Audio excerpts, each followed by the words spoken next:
Fala, turma! Antes de começar esse episódio, eu quero te falar do nosso patrocinador oficial, o Mind Criminal. Nós temos um ecossistema de criminalistas que busca resultado através de 5 ferramentas. Uma advocacia técnica, uma advocacia bem relacionada, uma advocacia atualizada, combativa e atenta às cortes superiores. Se esses 5 valores fazem sentido para você e se efetivamente você busca uma advocacia de resultado e excelência, recomendo que clique no link da descrição desse vídeo e venha caminhar conosco. Vamos para cima. Fala, turma! Como é que estamos? Estamos aqui. Hoje um episódio extraordinário, com um cara meteórico, um cara especial, um advogado que rompeu barreiras, efetivamente quebrou padrões, começando na advocacia criminal, mas expandindo para outras perspectivas nacionais e internacionais. Um cara que hoje, vocês sabem que eu começo aqui sempre falando do currículo. Eu não vou ter coragem de colocar esse cara dentro de um currículo. Encolher esse cara das estreitezas de um currículo. Ele mesmo vai se apresentar.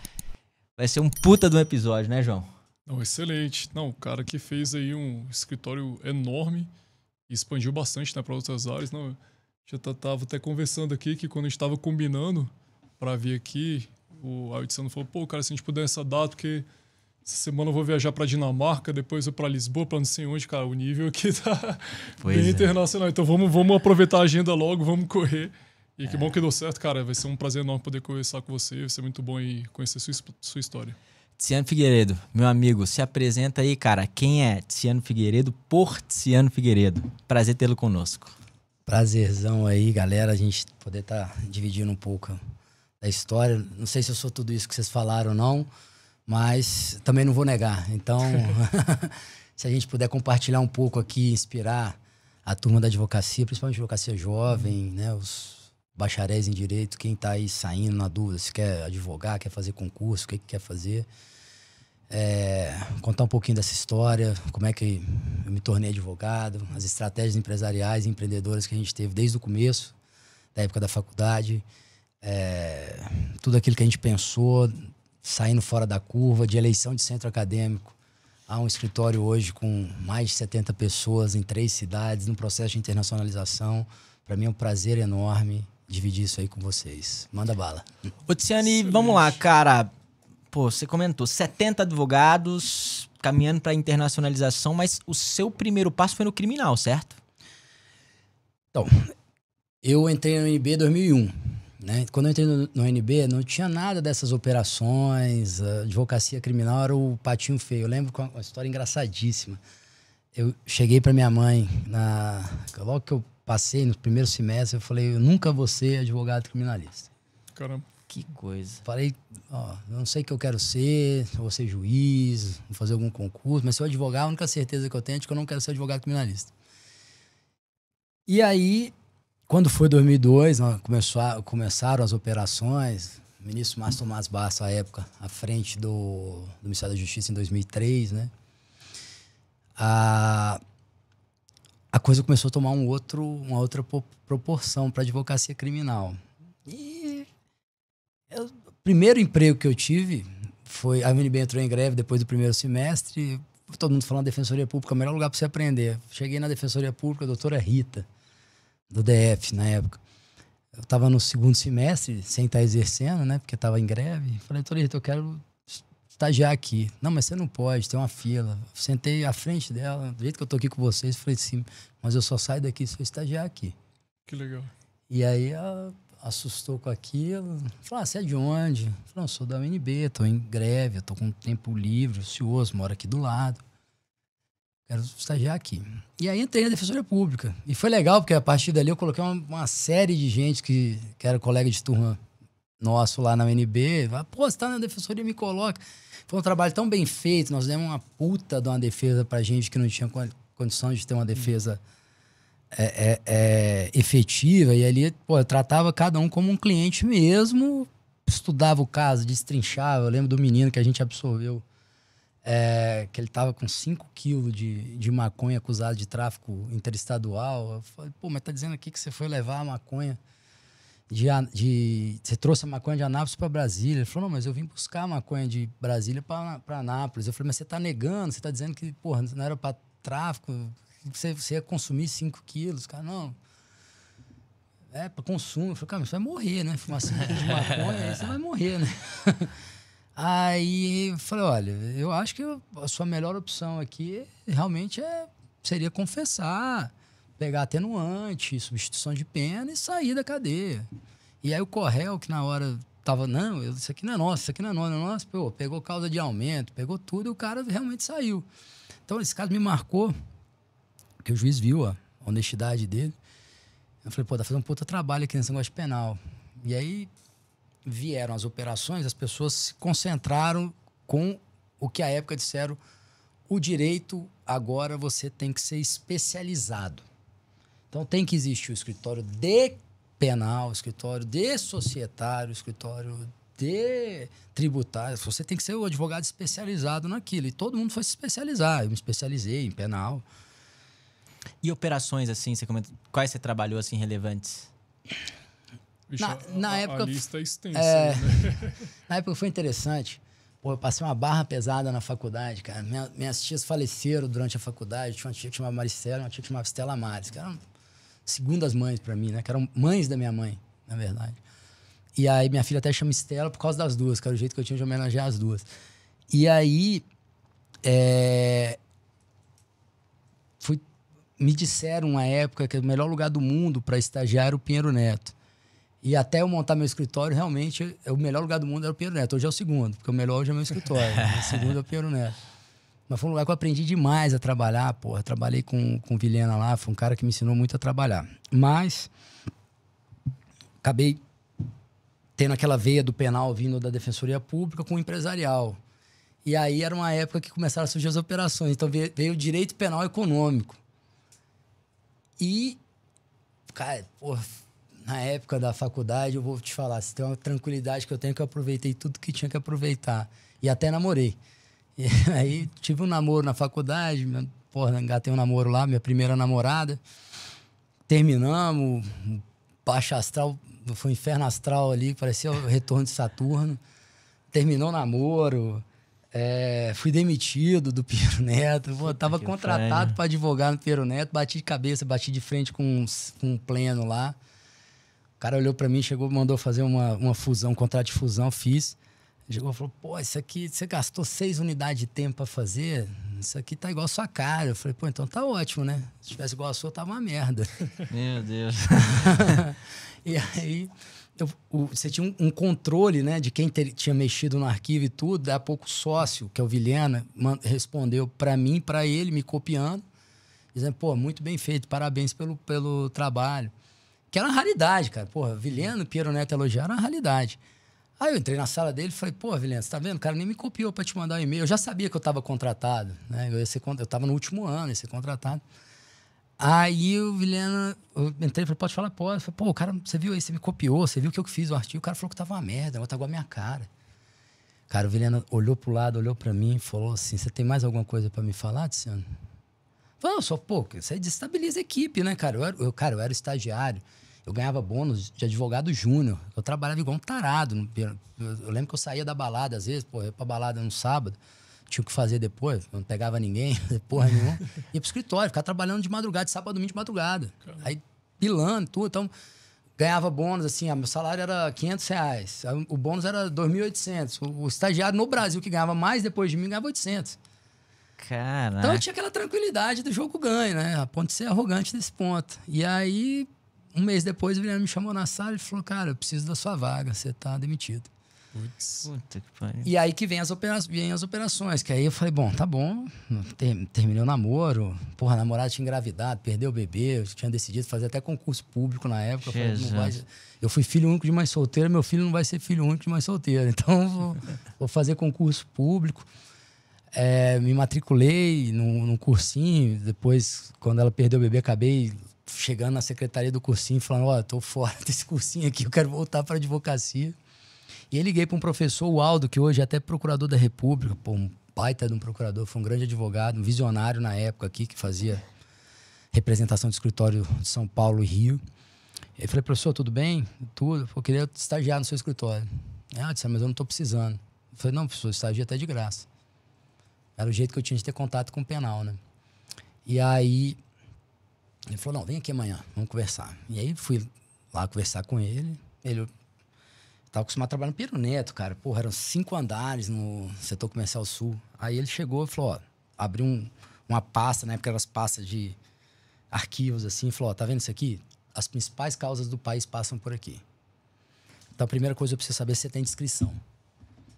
Então eu falei, bom, professor, isso aí o senhor só vai saber depois que eu entrar, mas acho que tem uma coisa que eu sou é discreto, mas tem 2 características minhas que não fogem, discrição e lealdade.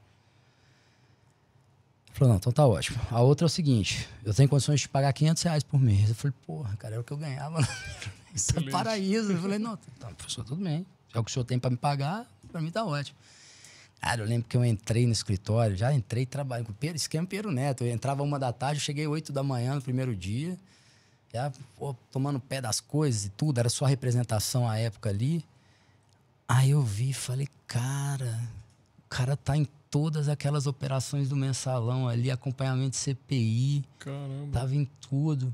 Aí no segundo dia eu cheguei 7 da manhã, no terceiro dia ele não almoçava, cara. Comia um salgadinho, no terceiro dia ele me chamou e falou, cara, deixa eu te falar um negócio. Isso aqui, esse esquema Pinheiro Neto aqui, eu não quero não, cara. Eu valorizo o ser humano. Eu quero uma coisa, eu tô adorando a tua eficiência, mas, porra... Eu falei, não, professor, desculpa, mas porque, porra, eu sou eficiente mesmo, quero... Aí comecei a ter contato com as operações. Então foi mensalão, CPI dos bingos. Aí conheci, porra, Zé Eduardo Cardoso, Márcio Tomás Bastos, Toron, Marí de Oliveira. Eu conheci aquela galera toda, né?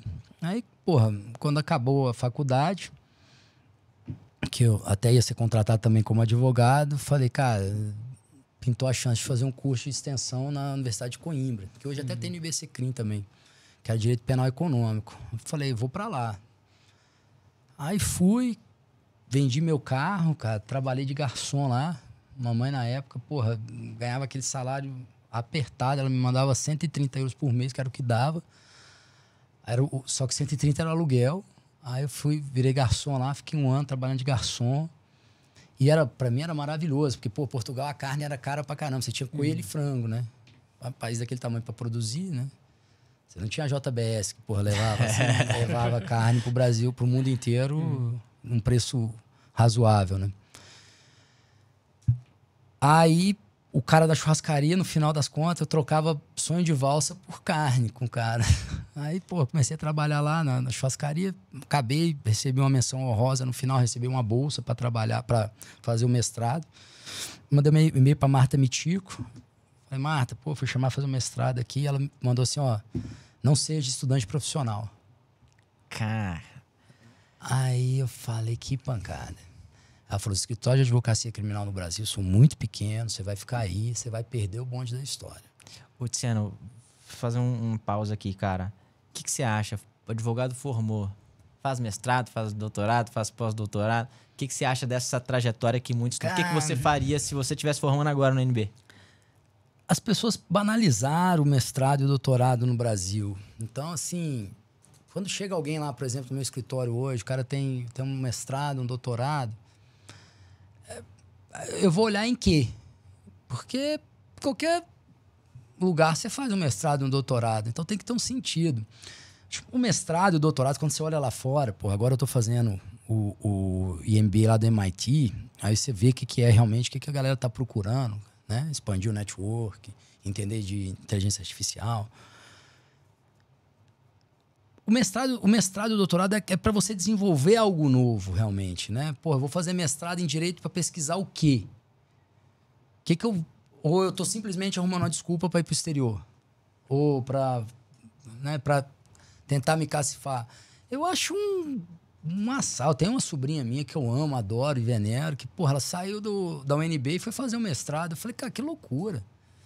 Eu fui fazer meu mestrado, eu tinha 37 anos. 36 anos. É um negócio que, entendeu? Pra mim não faz sentido nenhum aquilo. quase tô maturidade para fazer. Até que a minha sobrinha, no caso, filha de uma prima que é minha irmã de consideração, ela me surpreendeu mesmo e ela acabou que ela bolou algo novo. Hoje está até fazendo um doutorado em tributário, trabalha comigo e é parte fundamental da estrutura. Mas pela questão de que o mestrado não tem muita utilidade para a advocacia? Não, tem. Agora me explica o seguinte, o que uma pessoa... Eu posso estar muito errado, mas a minha experiência prática, eu demorei para fazer mestrado. Eu tinha condições de ter feito. Eu estava fazendo mestrado na USP. Quando eu olhei aquele cenário que eu estava ali sentado naquelas tribunas históricas da USP, eu olhei e falei, o que eu estou fazendo aqui, cara? Eu estou fazendo um puta de um esforço para ganhar isso aqui de ganho na minha carreira. Então, eu acho fundamental fazer o mestrado e o doutorado. Voltando agora, o paradoxal que eu estou falando. Desde que você saiba fazer na área certa. E eu tenho por premissa que toda pessoa que forma em direito deveria fazer um mestrado em qualquer outra área, menos a de direito. Você já estudou... O mestrado e o doutorado da vida de quem forma em direito é a vida, cara. A gente brinca que tudo aquilo que você aprende na faculdade, no direito, não serve de nada. O que serve é o que você vai aprender no tribunal.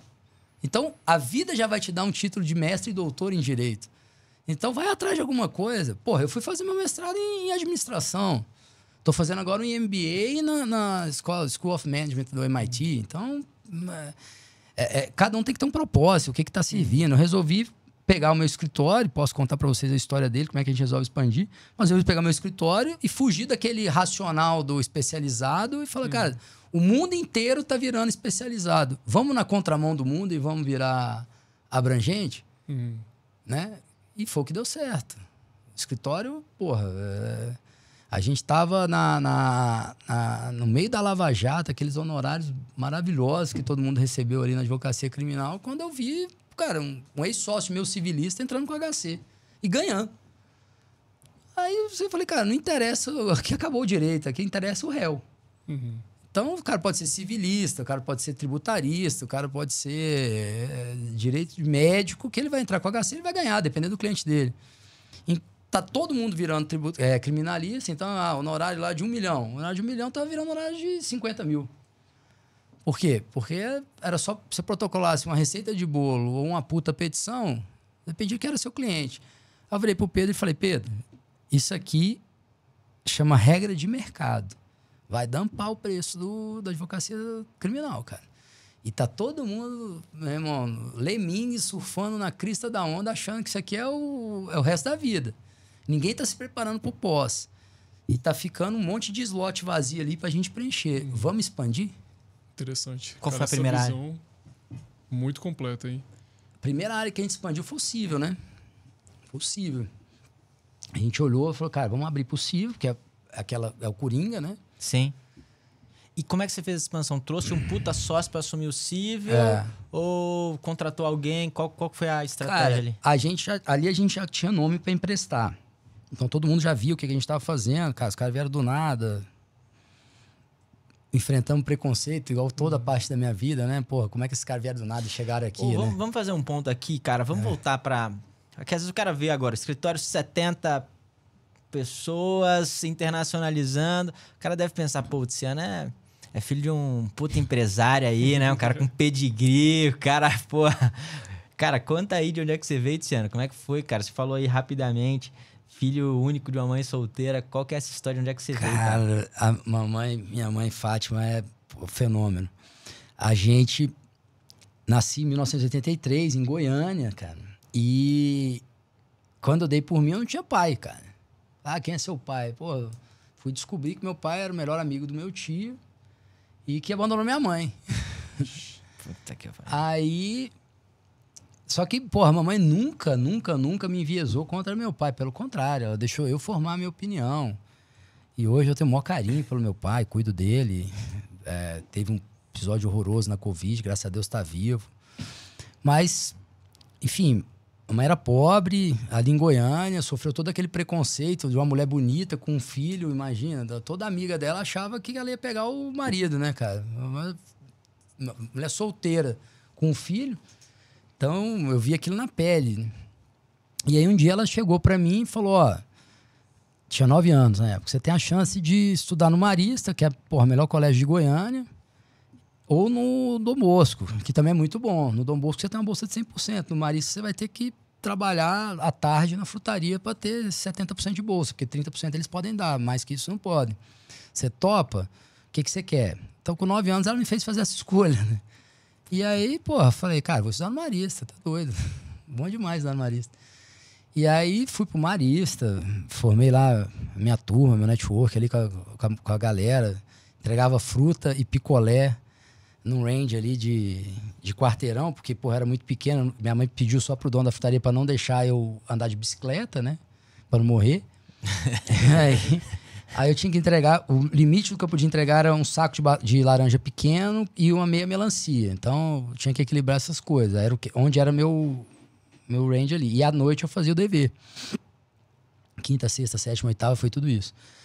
Aí, cara, minha mãe dando um puta suporte ali, ralando. Minha mãe fazia 3 turnos, cara. Eu lembro que na época ela fazia Tele Goiás, dava aula na faculdade em Anguera e trabalhava no processamento de dados de uma imobiliária para pagar a parcela do apartamento que ela estava comprando.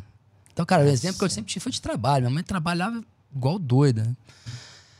Aí, quando a gente veio para Brasília, ela foi transferida na Anatel, na privatização da Tele Goiás. Minha tia estava com câncer aqui, que era minha madrinha, faleceu, já contei a história para vocês. Minha tia faleceu, estava doente à época, minha mãe conseguiu ser transferida para a Anatel, na época da privatização, então ela engatou aqui. E aí foi quando eu comecei a ter uma vida boa, cara. Minha tia morava no Lago Norte. Porra, cheguei de 2º grau aqui, fazer o 2º grau em Brasília. Estava no Sigma, cara. Tinha até o P a turma, cara. Eu estava na escola que tinha ABCDE. Até o P, cara. Imagina, Goiânia ali naquela turma. E aí, Goiânia o pessoal tinha preconceito com Goiânia naquela época. Aqui. Aí cheguei, cara, de repente, quando eu me vi, no 2º ano, eu já era presidente da pré-comissão de formatura do ano seguinte, cara. Foi demais. E aí, minha família inteira da UNB, cara. Toda da UNB. Falei, cara, ficava em 3º lugar no simulado, ficava em 1º, ficava em 10º, ficava 13º. Falei, vou passar nesse vestibular com o pé nas costas, né? Cara, quando chegou... 3º ano, meu irmão, porra, foi uma farra na minha vida, foi 3º ano. Porto Seguro, cachaça, aquela coisa toda.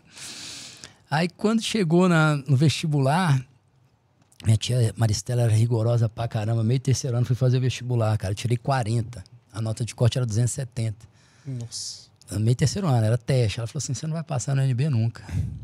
Eu falei, puta que pariu, eu tô fudido. Família inteira ali da UNB. Falei, bom, vamos lá, né? Aí comecei a levar mais a sério e tal. Chegou o final do ano, tirei 70. A nota de corte foi 240. Inverteu. Minha mãe chegou com a minha tia e falou, não, eu vou pagar cursinho pra você, não.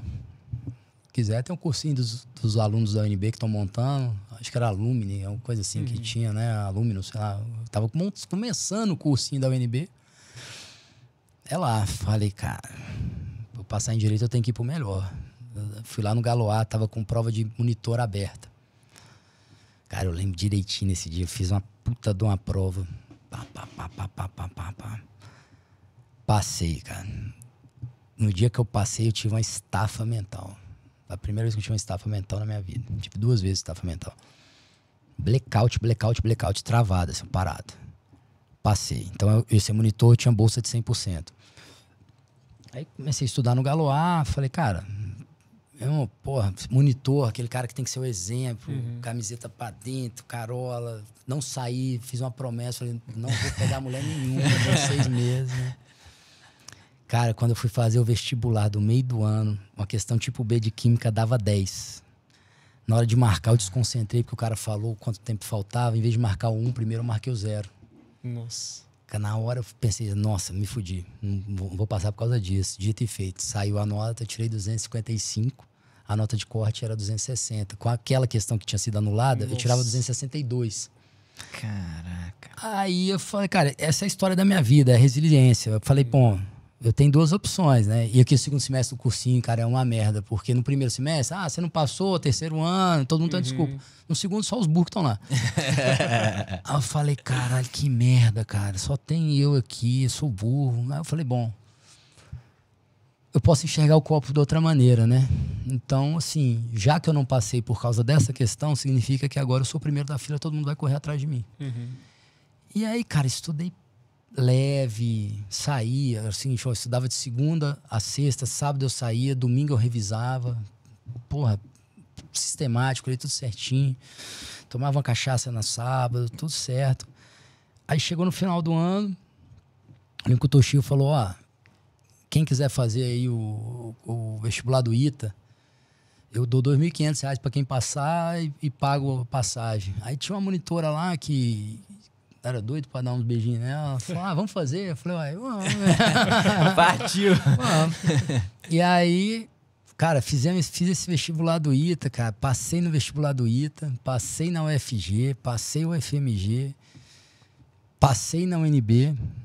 Caramba. E aí, pode escolher. o ITA foi engenharia aeronáutica. Aí fui lá cobrar meu 2.500, cara. Aí, porra, o NDA, tinha um cursinho que chamava NDA na época, cara. O NDA foi lá e meteu meu nome nesse negócio, cara.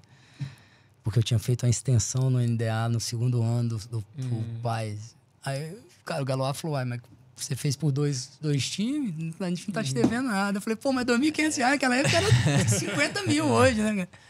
Alguém tem que me pagar isso aí, não. Ninguém te deve nada.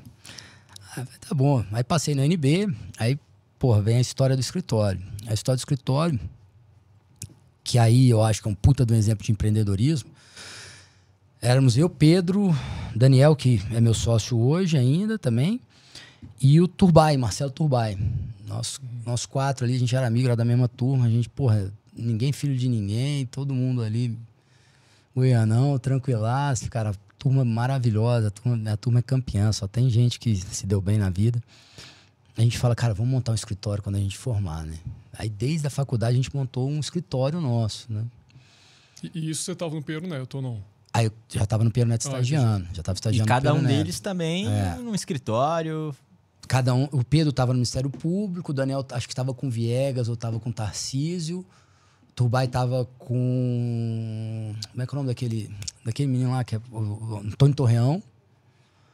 E eu tava no Pinheiro Neto. E a gente, pô, ali, né? Aí, cara, chegou na estágio 3, tinha que fazer estágio civil, que era família e sucessões. Eu virei pro Pedro e falei, caralho, meu irmão, que merda essa porra de família e sucessões, né, cara? A gente não... O NB é muito engessado, o penal é uma coisa muito precária aqui, né? Aí eu chamei a professora e falei, professor, pô, não tem como a gente fazer uma coisa de penal aí, né? A senhora supervisiona a gente aqui. Ela pegou um júri, cara. Primeiro júri da história do UNB, meu irmão. Aí fomos fazer um júri como estagiário, a gente coordenando o júri, fazendo o júri. Pá, e em qual período vocês estavam nisso? 7º período. É, quando já pegaram carteira de estagiário. Aí, pô, fizemos o júri, absolvemos uma mulher lá, cara. Tentativa branca de homicídio. Aí eu falei, cara, a gente é bom nesse negócio, hein, galera? Vamos lá e tal. Aí montamos na nossa cabeça, a gente já tem um escritório ali, os 4 e tal. E aí o pessoal até sacaneava, mas como é que é o nome desse escritório? Os Trapalhões, porque tinha o Didi, né, cara? Didi, Dedé, Mussum e Zacarias. Aí virou nossa logo aos Trapalhões, cara. Casei com o símbolo dos Trapalhões, né? Hoje a gente advoga pro Didi mesmo, pro Renato Aragão, pra Xuxa. Aí... Quando a gente formou, fui para Portugal, aquelas coisas que eu já contei para vocês. Quando eu voltei de Portugal, cara, o mercado era desse tamanho aqui. Fui dar aula com 23 anos de idade. Aí dando aula lá... Essa questão de dar aula, só um parênteses. Foi naquele projeto que você e o pessoal juntou, tipo, vamos dar um retorno aí aqui vem pra agora, UNB Aí vem tal. agora o projeto. Fui dar aula, tava ali... Eu tinha umas 8, 9 turmas para dar aula, porque eu tinha a extensão de Coimbra, isso me dava currículo para dar aula. O Pedro estava no Ministério Público, o Turbay estava no escritório do Aldo. Aí, quando eu saí, ele acabou ficando lá no escritório, aí ocupou minha vaga, não tinha como eu voltar mais para o escritório. E o Daniel estava estudando para concurso, porque o sonho dele era ser procurador de Estado e advogar, que era o que o pai dele era, né? Aquela coisa de seguir o que o pai fez. Aí, eu chamei o Pedro, falei, cara... Os americanos têm um negócio de doar para a faculdade. A gente não tem dinheiro. Mas a gente pode fazer duas coisas aqui ao mesmo tempo, cara. A gente pode ser professor voluntário, na época dava para ser, depois da faculdade, e desenvolver o penal da UNB. Que o penal, cara, não existe núcleo penal na UNB, é só possível, cara. E, porra, a gente vai pegando caso e vai pegando cancha. E, cara, vamos pegar os piores casos, porque se a gente acertar, a gente faz um milagre. Se a gente errar, a gente comete uma eutanásia, né, cara? Porque o cara já tá morto mesmo, então é eutanásia, né? E só cometemos milagre. Absorvemos cada coisa que você nem imagina. Aí Pedro topou, falou, não, vamos fazer isso aí, vamos embora. E aí pintou a oportunidade de eu, no meio do caminho, de eu trabalhar no Eduardo Toledo.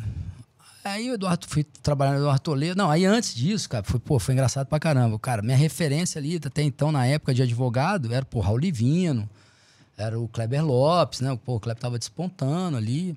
Cara, quando eu voltei de Portugal, eu bati na porta dos caras, né? Cheguei lá no Kleber, falei, doutor Kleber, tudo bem e tal? Meu nome é Tiziano, tá aqui meu currículo. Pô, eu queria aprender a advogar, se eu puder me dar uma chance. Ah, não, obrigado e tal. Me recebeu, fui super educado, tomei um café lá no escritório dele. E aí, pô, tô até hoje esperando a ligação dele lá, né? Pra poder voltar. Aí, pô, um dia apareceu uma causa pra mim lá. Falei, pô, essa causa é grande, né? Eu não dou conta de fazer sozinho, não sei advogar. Levei pra ele, falei, doutor Kleber, pô, traga uma causa aqui pro senhor e tudo. Será que eu não tenho como, pelo menos, eu advogar nessa causa com o senhor pra eu aprender e tal? Não, vamos ver e tal, não sei o quê. Pô, ele fechou a causa, tô até hoje esperando ele me chamar pra trabalhar nessa causa lá. Aí, mas, porra, acho que tem uma vaga lá pra mim uma hora, ainda vou estar lá com ele lá.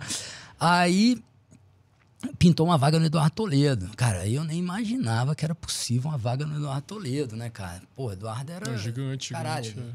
A gente tá falando de, cara, tinha o Kaká e tinha o Eduardo, né, cara? Era a Coca e a Pepsi, né, meu irmão? Eu tava ali tentando disputar, porra, o Pichula, o Guaraná Jesus ali, tava mesmo, a Coca e a Pepsi, pintou a vaga ali. Eu falei, caramba, meu irmão. Aí ele me chamou pra entrevista, ele olhou meu currículo e falou, cara, tu é secretário-geral do IGP, tu dá aula não sei aonde, tu conhece Deus e o mundo, trabalha na OAB. Por que teus colegas aí não te contratam, cara? Eu falei, Eduardo, eu tava esperando essa pergunta. E vou ser muito transparente com o senhor. Porque eu acho que eles têm medo de mim. Ele arregalou o olho assim. Eu fico com você, cara. Quanto você tá ganhando por mês? Eu falei, ó, com esses freela que eu tô fazendo, dando aula, eu tô ganhando... Tem mês que eu ganho 6,5, tem mês 7,5. Ele falou, eu te pago 1,5. E você sai de tudo. Que isso? Você topa? E eu não vou discutir com você aumento de salário, vou discutir com você sociedade depois. Eu falei, topo. Nem titubeei, cara. Pô, Eduardo Gigante, Toledo, cara. Tu vai aprender com Eduardo Toledo, né, cara? E você já tinha uns casinhos ali, coisas pequenas? Não, eu tava fazendo representação, né? Tá. Tava mais de... O casinho que eu tinha era batida de trânsito ali, essas coisas. Aí o Eduardo me deu essa oportunidade e eu falei, vai embora, cara. Pô, tem uma coisa que eu gosto é trabalhar, cara. Eu nunca me neguei a trabalhar. Trabalho, pô, desde o Pero Neto aprendi com o Vilhena ali, cara. O melhor chefe que eu tive na minha vida foi o Vilhena. Não, trabalho igual um tarado e vai embora. Aí, cara, porra, abracei aquela oportunidade ali no Toledo, cara. Não tinha nem carro, porque eu tinha vendido meu carro, andava a pé, vinha lá de casa, lá do Sudoeste, pro setor de autarquia sul, eu vinha de ônibus, eu vinha a pé. Ia pro STF ali, pros tribunais, eu ia a pé, velho. Sempre fui dessa onda do a pé, da mesma coisa, né? Aí, cara, aí eu aprendi com o melhor, meu irmão. Aí foi Foi uma escola ali. Aí foi a virada da minha vida. E você ficou quanto tempo lá? Fiquei 3 anos no Eduardo. Pô, legal. Só que aí foi a hora que a gente começou a concretizar o nosso projeto de escritório, né? Sim. Porque o Pedro estava no Ministério Público, e o Pedro estava no núcleo da UNB. Aí, porra, um dia eu morava sozinho, a gente foi pra casa depois da UNB lá no sábado, que a gente ficou dando aula, né, na UNB de graça. Aí, cara, o Pedro tava totalmente enviesado, Ministério Público, você argumentava com ele, mas aqui o cara é culpado. Meu irmão, a gente tomou uma porre de gama, cara, compramos aquele huskyzinho lá, como é que é o nome daquela vodka horrorosa de plástico, assim? Roscoff. Sim. Com gama, aí tomamos um porre à tarde, eu falei, cara, deixa eu te falar um negócio. Meu irmão, você vai ter que escolher o chapéu que você quer, velho. Ou você vai ser Ministério Público, vai ser PGR um dia, ou você vai ser advogado, cara. Não dá pra gente ficar aqui nesse núcleo de prática jurídica com essa cabeça que você tem de querer ficar prendendo os outros, cara. Cara, ele depois do dia que vocês entrevistaram ele conta essa história. Ele fala que isso ali foi um divisor de água. Divisor assim, de água na vida dele. Basta, que legal, que legal. Aí, beleza, eu no Toledo, Toledo é habeas corpus, porrada e tudo. Toledo era o melhor estrategista que tinha no Brasil. Aí, cara, pegamos, abriu uma vaga no Cacai. Aí o Pedro vem e fala... Aí o Aldo, que, cara, de novo, devo todas as deferências pro Aldo. Puta professor, puta chefe. Cara, hoje tá no Ministério Público. Uma pena que trocou de lado pro Ministério Público. Quando ele passou no concurso do Ministério Público, eu falei, fudeu, cara. Perdemos um aqui. Cara, lá. O Aldo foi lá, falou pro Pedro, Pedro, abriu uma vaga no Cacai, você não quer ir lá, não? Aí, cara, o Pedro foi lá, se candidatou. Aí o Cacai pegou e deu pra ele um habeas corpus pra ele fazer. Ele me ligou e falou, me chama de Enos, né? Eu chamei de Olado. Ele falou, Enos, tô com um habeas corpus pra fazer aqui, pra entrar no Cacai, não tenho a menor ideia, cara. Eu sei da parecer, que trabalhava com esquete na época lá na Procuradoria. Eu sei da parecer pra fuder o habeas corpus, mas por fazer o habeas corpus eu não sei. Falei, meu irmão, traz uma garrafa de uísque e um charuto aí que nós vamos virar a noite aqui, vamos fazer esse habeas corpus. Aí ele trouxe um Dona Rosa, daqueles charutos que você comprava na Select do Posto Esso, e um Red Label falsificado, porque deu uma dor de cabeça da porra no dia seguinte. Meu, viramos a noite e fizemos um habeas corpus.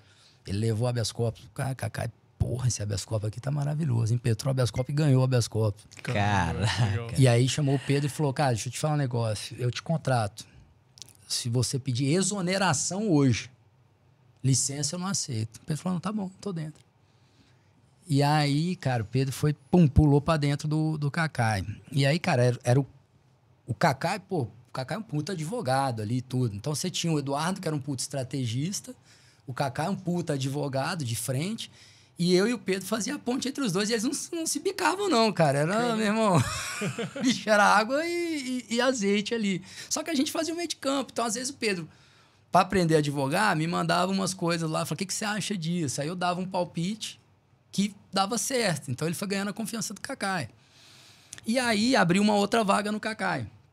Então, a gente tinha que fazer uma decisão. O Tubai estava trabalhando num escritório menor, um escritório bem pequeno. A gente tinha que fazer uma decisão que era, porra, ou ia eu, né, ou ia o Tubai, e o racional era o Tubai. Eu já estava no escritório grande, o Pedro no escritório grande, então você tinha que levar um outro escritório grande, todo mundo aprendia, depois a gente saía pro nosso projeto, né? E vocês conversavam de forma pragmática, assim? Tipo, a gente tem Cara, esse plano o de diferencial abrir o nosso nosso sempre foi... As pessoas, depois, quando as pessoas começaram a desconfiar do nosso plano, elas perguntavam quem foi o Tubai pra essa vaga do Cacai. Arquitetaram o legal, negócio, né? isso que é genial. Vocês vão ver que é pior ainda que vocês estão imaginando. O Tubai vai pra essa vaga do Cacai, que o Pedro chega no Cacai e fala, Cacai, eu quero trabalhar com o Tubai. Sim. E aí o Tubai vai. O Cacai fala, bom, então você quer... Porque, pô, o Pedro foi uma revolução no Cacai. Nunca tinha tido alguém no escritório que o Pedro trabalha... O Pedro é tarado pro trabalho. Sim. Tarado. Ele trabalha, meu irmão, 24/7.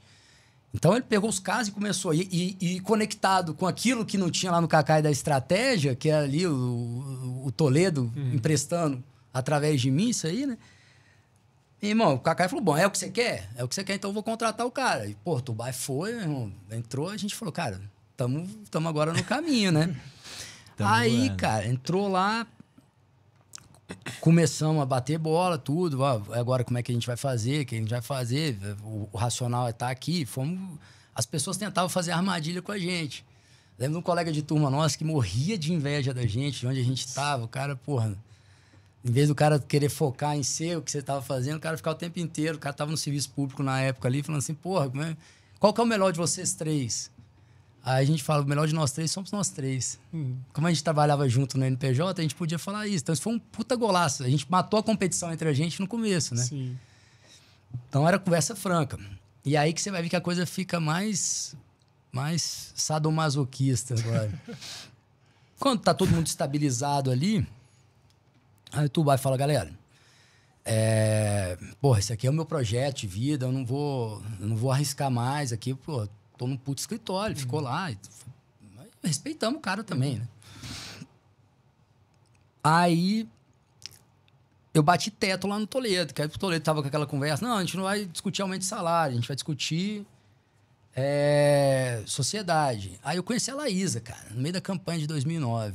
Porra, o dia que a Laísa apareceu na minha frente, a Dani Teixeira, ministra Dani, virou e falou, você precisa conhecer... Eu era coordenador da campanha jovem do KIC, você precisa conhecer minha estagiária, você precisa conhecer minha estagiária. A Dani é madrinha do nosso casamento ali e tudo. Eu falei, cara, olha, no dia do lançamento da campanha, você passou 2 meses falando que eu precisava conhecer a estagiária dela. Cara, quando entra a Laísa assim, ó, puf! A Dani tava do meu lado recepcionando as pessoas, falou assim, minha estagiária. Eu falei, não me apresenta que eu vou casar com essa mulher, cara. E casou. Eu tava namorando na época, ela também tava namorando na época, ela estava terminando, na verdade. Eu tava bem no meu namoro, cara. Isso era uma quinta-feira. Sábado eu virei pra menina que eu tava namorando na época. Eu falei, vou ficar em casa. Aí, meu irmão, fiquei rodando a cidade inteira. Lá no final do dia eu liguei pra ela. Falei, cara, deixa eu falar um negócio, não tem mais sentido nenhum a gente estar junto, cara. Segunda-feira eu liguei pra Laísa, que eu tinha pego o telefone dela na festa. Eu falei, e aí, você topa jantar, sair e tal? Aí, meu irmão, conexão total. Caramba. Aí, conversando e tal, eu falei, então, você estagia lá, não sei o que e tal. Mas o Valde paga bem? Eu falei, não, paga.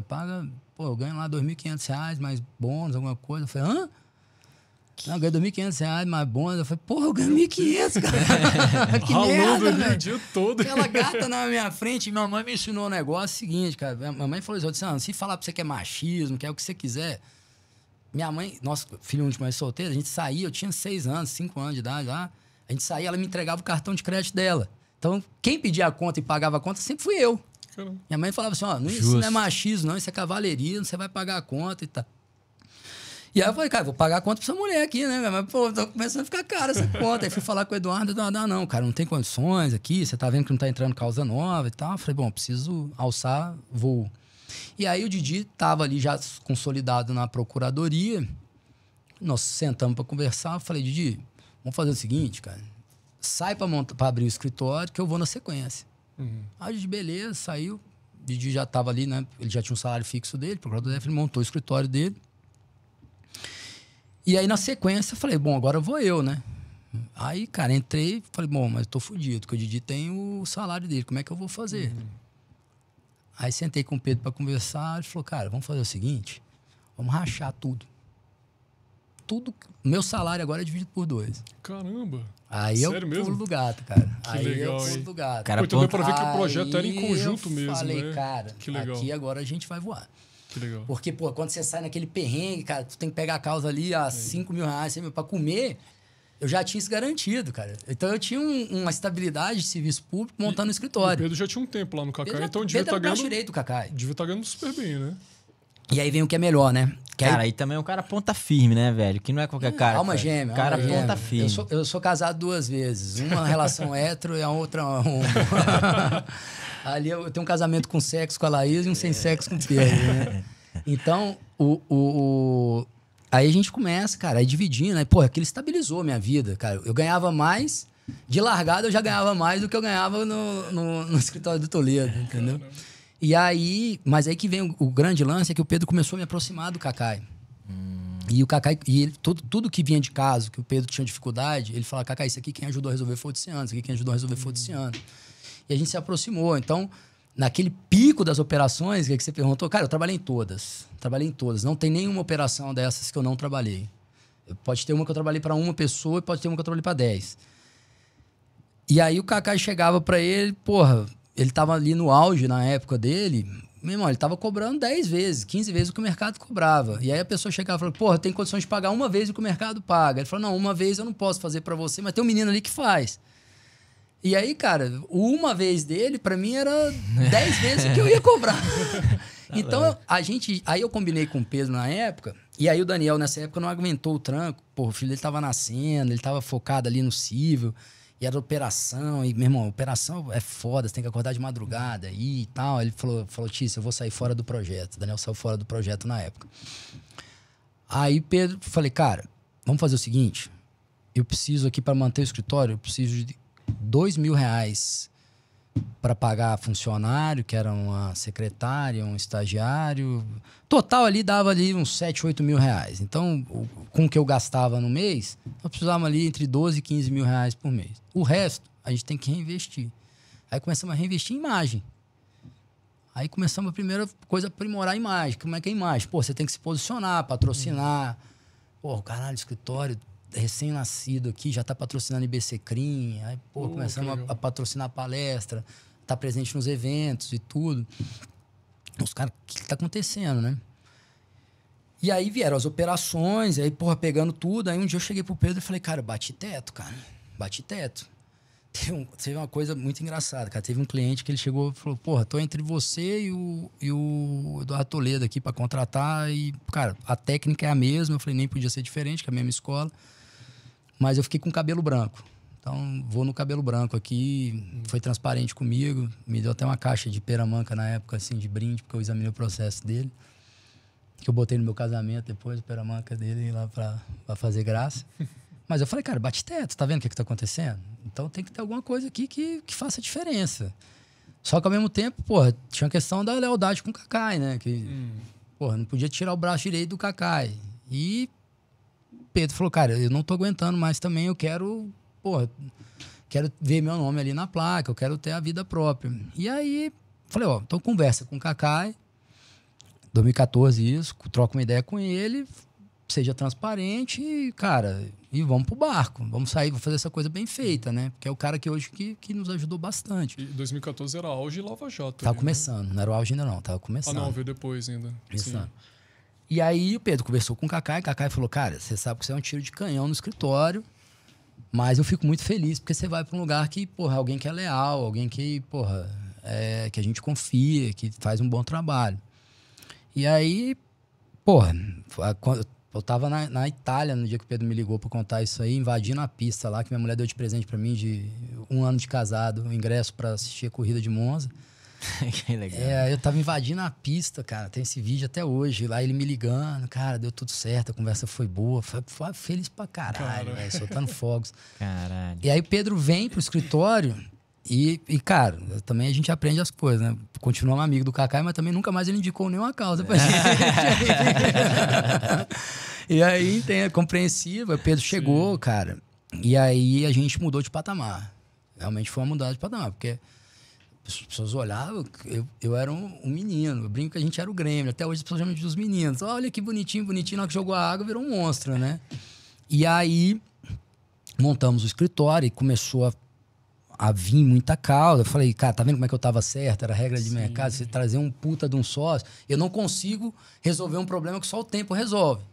Mas eu consigo encurtar ele, que é trazer um gigante, literalmente, pro meu lado, que era o Pedro. Quer dizer, trazer não, ele já existia, né? Sim. Agora é aparecer pra sociedade que isso aqui sempre aconteceu. Isso ele já tinha nome já, né, o Pedro? Já, o Pedro era, porra, todo mundo conhecia. O Pedro era o sócio Cacai. Sim. E aí, que ninguém... Cara, ele sofreu preconceito, porque alguns amigos chegaram pra ele, que até deixaram de ser amigos, porque trataram ele mal. Cara, você vai largar o Cacai pra ir pro Tiziano. Putz. Né? Não que fosse um demérito ir pra mim, mas eu tava começando, cara. Claro. O cara tava, porra, ele tava na Fórmula 1, de repente ele foi pra Fórmula 2 ali, da Fórmula 3, né, pra montar a equipe. E aí, cara, começamos. Em 2016 aconteceu que o grande turn point da nossa vida, que foi essa história do... Vamos ampliar as áreas do escritório. Todo mundo indo pro criminal, a gente foi na contramão, falou, vamos abrir o civil. E aí eu fui estudar para poder fazer todo esse processo aí. E se puder falar um pouquinho dessa questão, dessa visão, você estava lá na crista, viu a Lava Jato e realmente... Assim, como é que foi assim? Como é que foi o estalo? Como é que foi essa reflexão, conversa com o Pedro? Cara, o Pedro, como brinca o Pedro, né, cara? A gente não sabe quem é mais doido dos dois, né, cara? Sou eu ou sou ele. Que ele fala, cara... Eu olhei aquele menino lá de bermuda, chinelo e camisa regata, que até o 6º semestre eu saía assim pra faculdade. Falei, cara, esse cara é meio doido aí, mas, porra, deu certo centro acadêmico, deixa eu seguir esse cara aqui. Aí eu olhei pra aquele cara grandão, falei, pô, esse cara é meio doido aí, mas ele é bom no negócio também, né? Então, cara, a gente tava, eu lembro desse dia como se fosse hoje, a gente tava lá em casa tomando um vinho, e aí eu falei pra ele, Pedro, você lembra aquele cliente lá? Lembro. Pois é. A gente tinha cobrado lá, vamos botar assim, 200x pra fazer um habeas corpus pro cara. E o cara, não, de jeito nenhum e tal. Eu falei, pois é, aquele cara que foi nosso sócio aqui do Civil e tal, o cara entrou com o HC e soltou o cara, velho. Aí ele falou, é mesmo? Eu falei, é. E eu encontrei o cara outro dia e perguntei, falei, pô, tu tá no penal e tal? Eu vi que você fez um HC lá e tal. Não, porra, cara, meu irmão... Cobrei bem pra caralho, cobrei X. E o cara pagou e eu soltei. Eu falei, cobrou X, velho. Tinha cobrado 200x e 200x era o normal na época ali, né? É mesmo? Ele falou, é. Eu falei, Pedro, o mercado vai dampar, velho. O mercado vai dampar. A galera tá em looping, ninguém tá enxergando que a Lava Jato vai acabar. Isso nós estamos falando de 2016, hein, cara? Essa porra... Que aí tava no auge mesmo, né? Tava no pico ali. Sim. Falei, cara, isso aqui vai dampar. Tá todo mundo deixando o vácuo ali, tá todo mundo virando criminalista. É regra de mercado, cara. Vamos abrir o cível. Aí, vamos abrir o cível, meu irmão. Fizemos uma investida, fomos em cima de um cara que era o terceiro de um grande escritório nacional. Pá, traz o cara pra cá. Aí trouxemos o cara. Tem tempo pra contar essa história aqui? Porque agora Claro, é mais uma pernada longa cara. aqui dessa história. Claro. Aí trouxemos o cara. Aí, porra, vamos agora, meu irmão. Vamos performar aqui, cara, meu irmão. Casamento, comunhão universal de bens. Traz o cara. Aí eu falei, bom, aí foi o negócio do mestrado. Eu falei, bom, já que vai fazer isso, eu vou largar esse mestrado aqui em processo penal e vou fazer em business, né? Vou entender como é que se faz essa expansão. A gente vai na contramão do país, cara. Aí fui pra Dom Cabral, cara, puta merda, a melhor escola de business do Brasil, disparado. Os caras enxergaram o modelo do que eu tava fazendo e numa turma ali de 30 pessoas, parecia que os caras, eles tinham uma turma para cada pessoa, cara. Então, eu virei um case dentro do que estava acontecendo. A gente estudava meu caso, a gente ia fazendo e discutindo. E aí veio 2018. Nós advogamos para a Companhia Bozano na época. E eu liguei para o Sérgio Geraldo e perguntei se eu fazia mestrado em business ou em processo penal. Aí eu falei, Sérgio, pô, estamos pensando aqui. Você acha que vale mais a pena eu fazer uma investida para trazer Porque eu tô perdendo talento, cara. Tô perdendo talento. Isso aqui é uma coisa importante. Isso aqui é uma coisa que eu queria explicar para as pessoas que estão montando escritório agora, que você tem que saber avaliar a retenção de talento, achar o talento, a retenção de talento, a advocacia, como é que você faz, como é que você cobra, como é que você conserva o cliente. Tô perdendo talento, cara. Tô perdendo talento porque, porra, a gente paga bem pra caramba. A gente pagava, assim, 10 vezes o que o mercado pagava. Mas o cara trabalhava igual um filho da puta, cara. Trabalhava, meu irmão, os moleques trabalhavam de pirar. Então os caras começaram a falar assim, não, eu não quero ganhar tanto, quero ter qualidade de vida. Você acha que a gente traz um cara... Porque, porra, os caras de tribunal, né, os assessores de ministro, os caras trabalham pra caramba, cara. Os assessores são os caras que mais trabalham no Brasil. Você acha que a gente faz uma investida num assessor pra trazer o cara, pra vir pra cá? Ou você acha que a gente expande uma área? Ele falou, qual área que você tá pensando em expandir? Eu falei, concorrencial.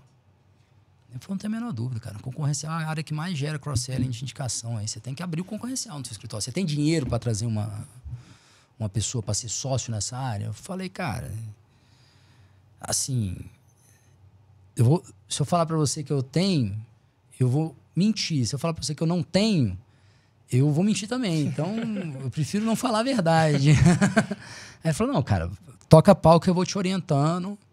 Vou servir uma espécie de consultor seu, pra mim é um prazer. Porra, aquilo eu senti que revigorou o Sérgio até. Aí, cara, foi quando a gente expandiu pro antitrust ali, né? Pro concorrencial. E aí, começou a dar certo, cara. Aí, de repente, a gente tava advogando pra Azul, pum, no concorrencial. Caralho, 3 meses de negócio, já estamos advogando pra Azul. Aí, começou 2019... a gente começou a pintar muita causa de regulatório. E regulatório é um paraíso, né? Aí falei, cara, a gente precisa de alguém de regulatório, nós estamos perdendo dinheiro, cara. Nós estamos indicando tudo e não estamos ganhando nada nisso aí. Precisamos trazer alguém de regulatório. E aí a gente foi pra cima do Luciano, cara, que é nosso sócio hoje. A gente tinha ali na nossa mente tudo que a gente tinha vivido com o Lute, que ele era o melhor cara de regulatório acessível pra gente. Meu irmão, aí foi assédio mesmo, velho. Assediamos o cara na tora mesmo. Tiramos ele do escritório que ele tava. Veio pro escritório, abriu ali o regulatório. Aí, cara, a coisa começou a engrenar. Aí a gente pegou, veio a pandemia. No meio da pandemia, veio essa questão do fundo. O cara falou assim, ó, compra de mim. Eu falei, cara, não vou comprar, vamos fazer um negócio junto ali, pega uma metade, você fica junto, serve. Cara, só um ponto, acho que é legal perguntar antes. Um monte de sócio, cara, como é que você lida com sociedade? A gente vê o tempo inteiro... Partnership, cara, partnership. Não existe lá no escritório... Não existe a democracia no sentido assim, a a maioria ganha. Lá, todas as decisões do escritório, não obstante eu e o Pedro, a gente seja os majoritários, todas as decisões são unânimes, cara. Todas as decisões são unânimes. E já teve situações, já tiveram situações agora, aconteceu recente, 2 delas, de um sócio tomar um 7-1, e o cara insistir na posição dele, e daí 3 semanas a gente enxerga que a posição do cara estava certa e vira o 8-7, que a gente brinca, né? Então já aconteceu. Não existe Big Stick, cara. Não existe pau na mesa, E cara. são quantos sócios? São 8 sócios? Hoje nós somos 9 sócios, cara. 9 sócios. 9 sócios. Quais áreas? Porque tem o administrativo, tem o financeiro, tem o tributário, que é uma história legal pra caramba essa do tributário pra contar pra vocês. Tem o tributário, tem o societário, tem o regulatório, tem o agro, que é quando a gente traz o Daniel de volta pro negócio. O Daniel voltou pro jogo, então o Daniel volta a ser sócio do escritório. Depois o Daniel Didi, que saiu lá atrás, que é o fundador, voltou pro escritório agora. Agora não, já tem tempo. E aí vem essa história da pandemia. Olha como é que são as coincidências. Cara, eu sou um cara que, pô, sou cristão, católico, apostólico, romano, eu acredito em tudo que você puder falar de energia, eu acredito. Cara, quando vem a pandemia, essa história do vamos comprar o crédito, vamos não sei o quê, e eu falo pro Sérgio, vamos lá e tal. Ele fala, cara, preciso de alguém que tem track record pra fazer isso.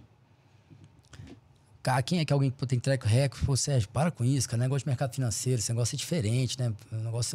Uma coisa é você comprar Petrobras. Vou comprar Petrobras, você vai furar um posto de petróleo e vai mexer na ação? Não vai. Você tem que só ficar sentado olhando. Aqui não, cara. Aqui você compra uma ação, um crédito, você vai trabalhar ele, o advogado que é fundamental. Pô, eu preciso de alguém com track record. Aí fomos atrás de uma pessoa que estudou com a gente, amiga e tal.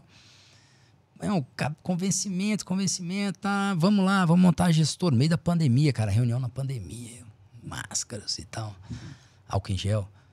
Topou. Aí, porra, quando ela pulou pro negócio, o Sérgio virou pra mim e falou assim, você devia abrir o tributário, cara. Porque essa mulher é boa de tributário. Aí eu falei, vamos abrir, cara. Abrimos o tributário. E daí você dá um pedaço do... A pessoa tá no contrato social mesmo, não ou é sócio de serviço, que hoje em dia tem isso, aí né? Você cria a vertical da pessoa durante 1-2 anos, você monta um modelo de negócio, você vê como é que ela performa, depois você incorpora ela. Aí tem todo um estudo que a gente consegue fazer. Fantástico. Aí, cara, de repente, porra, ela... amiga nossa, na época, ficou lá 6 meses no escritório, ela olhou pra mim e falou, cara, não dou conta disso aqui, não. Pensei que essa porra era uma boutique, cara, isso aqui é uma empresa. Não dou conta disso aqui, não, você tá doido, tô saindo fora. Eu falei, caralho, velho, porra, essa área é boa demais, esse tributário, eu vou ficar na merda aqui. Já tinha fechado umas causas boas pra caramba, cara. Empresariado de São Paulo inteiro, já tinha entrado lá em São Paulo, aberta a filial de São Paulo, cara, tava... Falei, tá bom. Aí um belo dia, cara, chega o Paulo Guedes lá no escritório. Fala, cara, eu tô na dúvida aqui, quem que eu escolho pra ser PGFN aqui no lugar do Levi. Tem esse nome e esse nome aqui. Eu falei, ó, esse nome aqui eu conheço, essa menina aqui eu conheço, tô comigo, boa pra caramba, técnica pra caramba. Esse outro aqui, que é o Ricardo Soriano, eu não conheço, não. Mas ele é de um grupo de charuto aí que eu sou também, e ele é um puta de um diplomata, cara. E eu acho que nessa pancadaria que você tá aí, talvez seja o melhor nome pra você. Aí, porra, então é ele. Aí escolheu o Soriano, e aí o Soriano ficou sabendo dessa história. E um dia veio me agradecer. Pô, obrigado ali pelo que você fez lá por mim, a gente nem se conhecia e tal. Eu falei, não, cara, eu sou, antes de tudo, eu sou pelo país aí, acho que você vai contribuir bastante. E a gente sempre teve uma característica de não ter partido político. A gente advoga do PT, PCdoB, PL, PP. Então, sim, Soriano, essa indicação foi realmente totalmente sem qualquer viés político, foi imparcial. Não, beleza. Aí a gente foi se aproximando, aí um dia, pô, eu falei, vem cá, mas quando acabar a PGFN, tem algum plano? Ele falou, cara, minha ideia é ser a AGU. Mas... também, se não der certo, acho que tá na hora de eu ir pra iniciativa privada. Aí, meu amigo. Vem cá, vamos conversar. Aí eu abri o sorriso de uma orelha a outra, né? Aí falei, não, pô, então, se você tem essa ideia um dia na tua vida, cara, quero te dizer que aqui tá de portas abertas pra você e tal. Eu cheguei a ter uma área tributária no escritório, que hoje eu não tenho mais e tudo, mas, pô, eu percebi que era uma coisa que realmente isso aqui é um oceano azul pra navegar. Pô, legal, bom saber e tal. Quando acaba a eleição, né? Acabou, o presidente Bolsonaro perdeu. O presidente Lula eleito, e aí ele veio conversar comigo. Aí ele falou, cara, eu tava na expectativa para saber se ia ter um outro governo. Trabalhei no governo da presidenta Dilma, trabalhei no presidente Michel, trabalhei no presidente Bolsonaro. Então eu sou um cara sem qualquer tipo de posição política ostensiva aqui. Então, se tiver espaço aí, eu tô dentro. Eu falei, porra, meu irmão, era tudo que eu queria ouvir, cara. E aí ele pulou, cara, e aí virou um projeto maravilhoso. E o que acontece? Quando a gente começou ali naquele projeto do Legal Claim com o tributário, eu conheci um empresário em São Paulo que virou para mim e falou, cara, eu compro crédito, mas eu compro crédito com um fundo americano. E aí ele me falou o nome desse fundo americano e eu fiquei com esse fundo na cabeça. Só que ele não me apresentava para o fundo. Ele queria fazer uma barreira. E, paralelo a tudo isso que aconteceu com o tributário, eu estava em Portugal, lá em novembro, num evento que estava tendo lá de palestra, e reservei um restaurante um dia, uma mesa para 20 lugares, e sobraram 2 lugares. E aí um amigo meu me perguntou, falou, pô, posso chamar 2 pessoas para almoçar com a gente aqui? Eu falei, pode. Sobraram os 2 lugares assim na minha frente. Aí, porra, chegaram 2 caras, sentaram aqui, começaram a conversar comigo e tal, pra lá, não sei o que, beleza. Pô, falei, cara, vamos ali na garrafeira do amigo meu ali pra gente tomar um vinho, vamos. Falei, e aí, ô César, o que você faz da vida e tal? Ele falou, não, cara, eu tenho um fundo de legal claim e tal, americano. Falei, não, vem cá, você é o César? Caraca. Aí ele falou, foi meu irmão, você tá de sacanagem, cara. Tô 3 anos tentando achar você aqui, cara. Aí contei a história pra ele falou, você tá de brincadeira, cara. Você é o cara que eu preciso aqui também. E aí liguei pro Sérgio, falei, Sérgio do céu, cara, achei o cara aqui, meu irmão. Aí fez toda essa conexão, cara. E aí a gente começou agora a montar a nossa gestora, junto com a Lédia, com a Dani Marques, que era presidente da Caixa, sendo a nossa chairwoman. E aí a gente hoje tá junto com o escritório, estamos fazendo também uma gestora, um fundo de compra de precatório e legal claim, ancorado, boa parte pelo fundo americano que investe na gente. Excelente. E aí, é daí que eu vou pro MIT para poder fazer essa conexão aí desses 2 mundos aí, saindo da zona de conforto. Eu tinha 2 coisas aqui, cara, que eu acho que são legais comentar. Uma primeira pergunta, assim, objetiva. Você comentou sobre a descrição. A gente tá numa era de TikTok, YouTube, Instagram. Você comentou que lá atrás, quando vai trabalhar com o Eduardo, ele te perguntou sobre descrição. Queria te escutar sobre isso. Importância da descrição, até que ponto você deve se expor, Instagram, YouTube. Cara, como é que você visualiza isso aí? Isso é um mundo muito novo, né? Na época você tinha tanto o Kakai, que era um cara que, meu irmão, que até hoje é um cara que, né, ele gosta mais de, né, manda, 400 mensagens por dia lá, com poesia, com o que ele fez, com as causas, que é uma coisa que fez muita diferença pra gente. Copiou um pouco esse modelo também no começo, que faz diferença, defesa de fulano de tal, né? Quando você tinha o Toledo, que era um cara que, meu irmão, passava totalmente embaixo da detestava, como detesta até hoje, um holofote.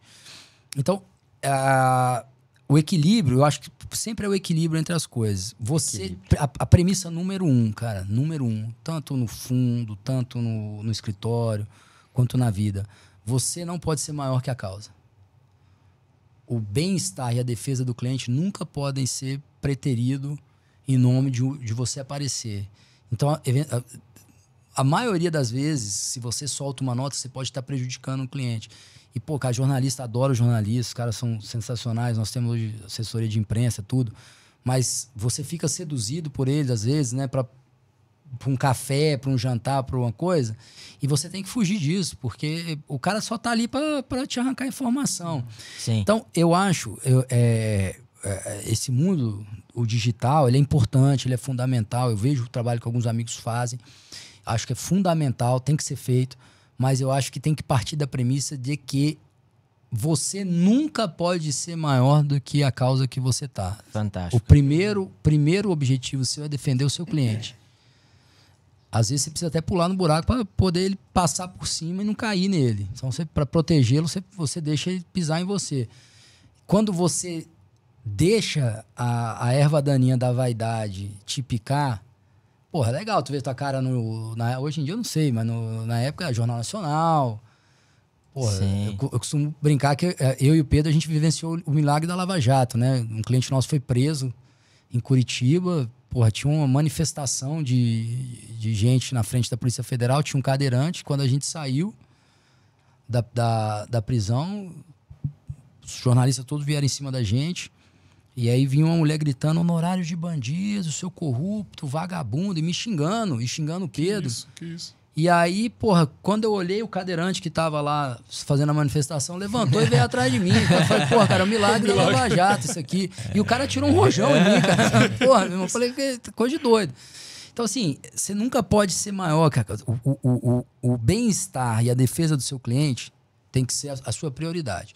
Então, se você conseguir conciliar isso com essas coisas que hoje em dia giram em torno da mídia digital, perfeito. Se você não conseguir, então você não tem nem escolha.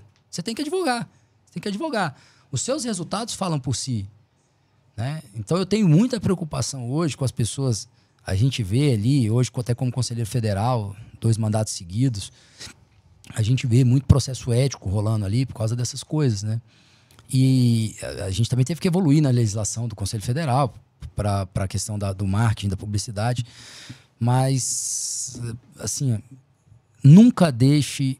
Porque eu brinco com uma coisa assim: as coisas passam, as causas passam, a sua reputação fica. Então, você tem que ter uma reputação respeitada por delegado, por juiz, por desembargador, por Ministério Público, pelo advogado que está te enfrentando. E isso passa pela premissa de você respeitar o seu cliente, cara. Se você quiser ser maior do que seu cliente, Excelente. aí você tá na profissão errada. É, porque a gente vê alguns colegas, infelizmente, se perdendo, né? Vão pra mídia Na vaidade. e Na vaidade. se É empolga vaidade. na causa ali, fala o que não deve falar, realmente... Pior de tudo, cara, você vê muitos colegas falando de causa dos outros. Isso é horrível, né? Putz, Isso é horrível, cara. é. É horrível. O cara se dispõe a dar uma entrevista na televisão. Não conhece o processo, não conhece os autos e... E em geral é pra dar uma marretada sem ter lido o processo, né? até porque quando o jornalista procura a gente, procura com uma pauta, né? Ele Lógico. quer ouvir Ele não aquilo, procura as pra- perguntas, exatamente. Jornalista as não perguntas são pro... direcionadas. Eu lembro daquela história que aconteceu com a gente, que a gente acabou sendo vítima aí da matéria da Veja, que o jornalista ficou um inferno em cima da nossa cabeça ali, queria que a gente batesse foto e tudo e tal. Eu falei, cara, eu não vou bater foto. Cara, um amigo meu caiu, né, nessa situação. Não vou bater foto. E aí, o não bater foto, depois eles até pegaram umas fotos da inauguração do escritório e tal. Mas o não bater foto tinha matado a matéria. Ele tava o tema dele era assim: nós vamos fazer uma matéria dos advogados que foram bem-sucedidos na Lava Jato e tal, parará. E aí o cara, não, cara, vocês vão ser capa da Veja e tal. Aí eu falei, meu amigo, deixa eu te falar um negócio. Se você me chamasse ser capa da Playboy, da Globo Rural, ou da quem, até ia, cara. Mas eu nunca vi ninguém ser capa da Veja e ser feliz, cara. Só vi nego se fudendo na capa da Veja. Então esquece. Aí, infelizmente, um amigaço nosso topou ser capa e a matéria saiu e explodiu. Mas, cara, essa profissão nossa... Delicado. Eu recomendo, quando eu dava aula, hoje em dia eu não dou mais, mas eu brincava com os meus alunos, eu brinco com os meus estagiários. Você tem a obrigação de assistir Advogado do Diabo pelo menos 3 vezes ao ano, porque aquilo é a vida real, aquilo é o que acontece. Sendo uma outra coisa, cara, relação com dinheiro, cara, uma coisa que eu observei aqui, até passei por isso também. Cara, em vários momentos você abandonou uma condição financeira mais cômoda pro desafio e pelo aprendizado. Exemplo, Portugal, vendeu o carro e se mandava... A maioria das pessoas não faz isso. Sair de um lugar que você tá ganhando tanto para ganhar menos, mas pelo aprendizado. Outra coisa que você relatou aqui, trabalhar de graça. Não com a defensora pública. Não, trabalho de graça. Não, trabalho de graça. Umas 3 vezes que você falou que trabalhar de graça. Queria saber sobre isso, cara. Essa questão do trabalhar de graça e sua relação com o dinheiro. Até agora nos investimentos, né, cara? Você tá com uma vida confortável. Pô, querendo ou não... É risco. Queria te escutar sobre isso, cara. Como é que você vê essas questões aí? Cara, o trabalhar de graça, né? A gente vê ali o sofrimento dos meninos. Eu recebo propostas hoje, assim, pelo menos ao longo do ano eu recebo umas 100, 120 propostas por ano, principalmente por causa dos casos pro bono. Porque o exemplo que nós tivemos no NPJ, que nós ficamos 10 anos lá, nós nos dispusemos a dar aula durante 5 anos para pagar os 5 anos que nós estudamos e ficamos 10. Nós só saímos do NPJ da UNB Eu, Pedro e Turbay, nós só saímos do NPJ da UNB porque olha como é que é a vaidade do ser humano. A galera que estudou com a gente na época da UNB, que eram nossos adversários políticos, né, que a gente disputava centro acadêmico, os caras chegaram na diretoria. E aí os caras perseguiram a gente. Que loucura, cara. No dia que eu vi isso aí, eu falei, não, peraí, deixa eu entender. Eles estão entendendo que a gente tá dando aula de graça. A gente tá pagando pra dar aula aqui há 10 anos. Aqui não, estamos entendendo. Eu falei, filho, eu não vou dar o nome do amigo aqui, mas todo mundo sabe quem é. Já brigou até com o ministro do Supremo aí. Eu falei, filho, toma aqui, cara. São 33 processos pra você tocar de júri. Toma. Tchau. Então, assim... Acho que a gente tem que sempre procurar sair dessa zona de conforto financeiro. Quando você fala, vou trabalhar de graça, é um negócio que eu sei que é cruel com a advocacia. A gente tem mais advogado no Brasil do que no mundo inteiro. Então, o que eu recomendo para essa turma com a relação do dinheiro? O que eu fiz? Você reparou todas as vezes que eu falei trabalhar de graça, mas você reparou quando eu falei para você, eu só preciso de 10% disso aqui que eu ganho? Sim. Para poder montar o escritório, o resto eu tenho que reinvestir? Eu acho que a consciência financeira é fundamental, cara. Fundamental. E quando eu lá no MIT, fui fazer a entrevista, ela me perguntou, mas por que você está fazendo isso aqui? Eu falei, cara, eu não estou fazendo aqui porque eu tenho um chefe, eu sou dono do meu nariz, do meu negócio. A minha condição de vida financeira hoje já me permite, ter uma vida bem tranquila, meus filhos estudarem em ótimas escolas, minha esposa uma puta de uma arquiteta, então não tenho dificuldade nenhuma.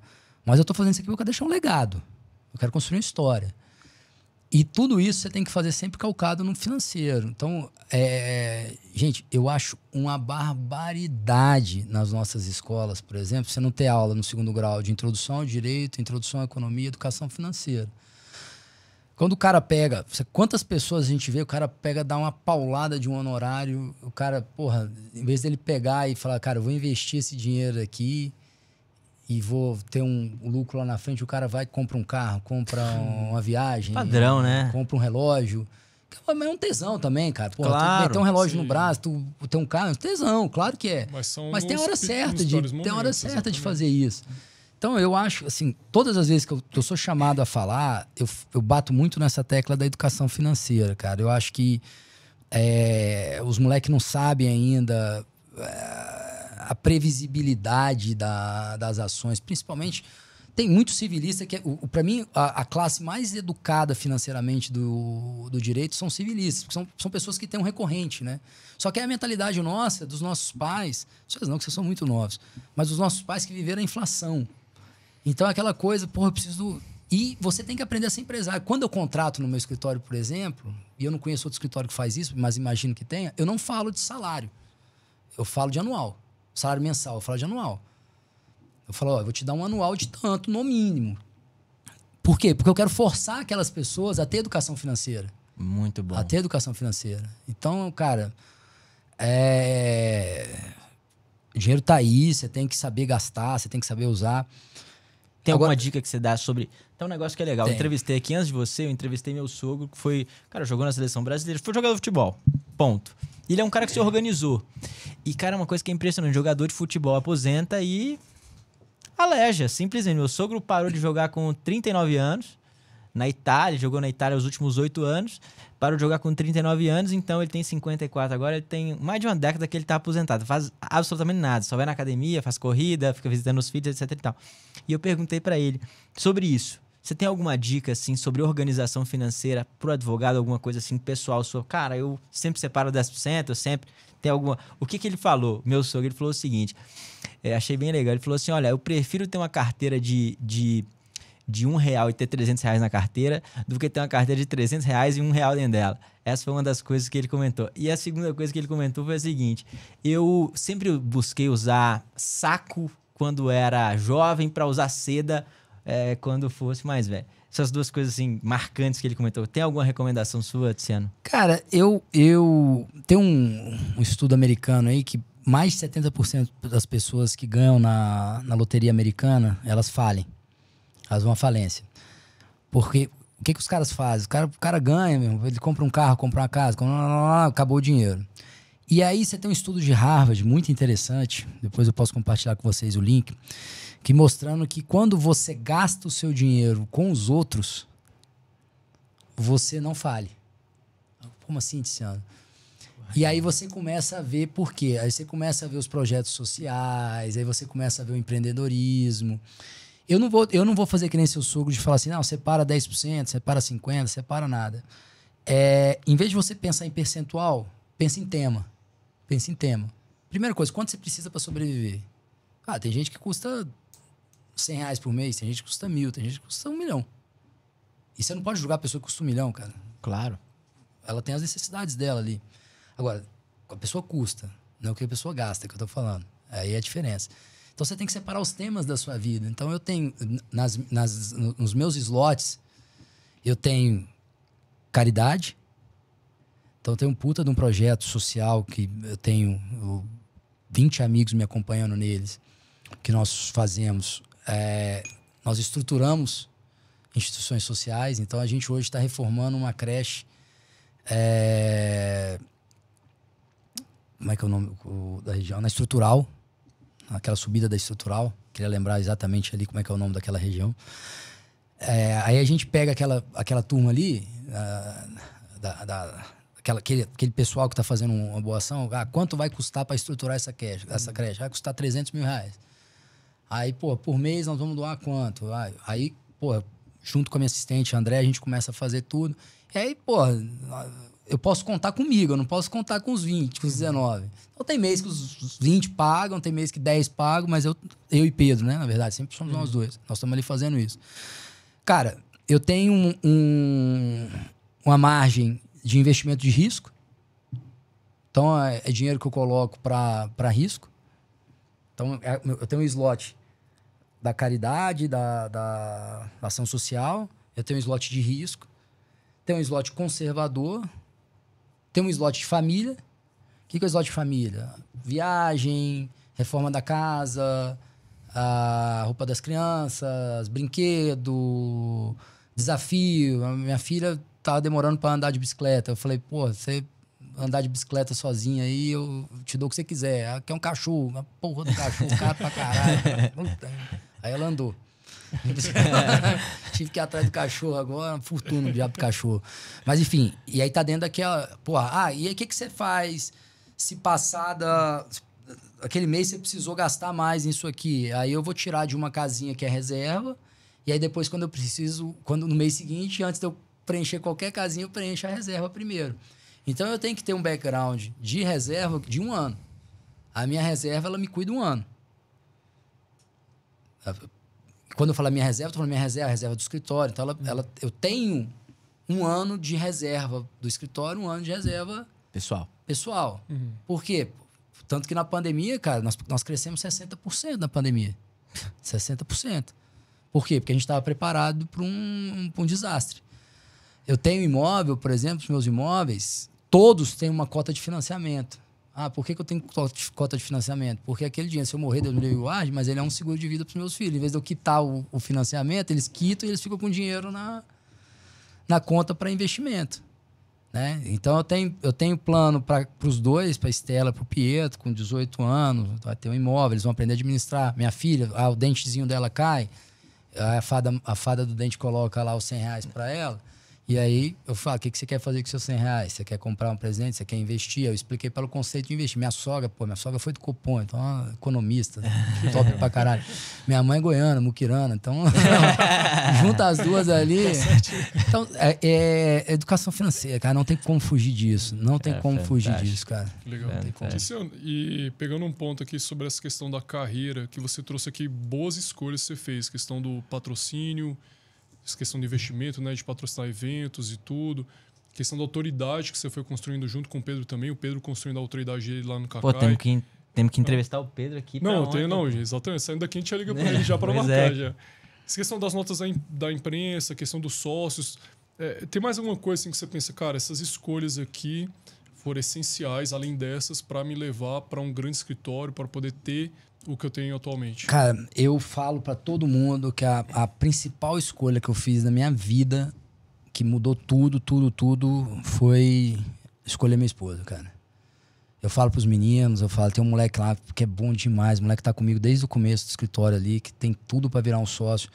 E ele tá travado na coisa mais óbvia na minha cabeça, que, cara, não interessa a sua opção sexual, se você vai escolher uma esposa, um marido, mas você tem que ter alguém do teu lado pra te dar um suporte. Não adianta, você não vai chegar lá longe, sendo solteiro, na balada, enchendo a cara, porque, o diabo atenta, a tentação é enorme. Então, eu dou graça. Se você me perguntar assim, o que é o turn point da sua vida, Laísa?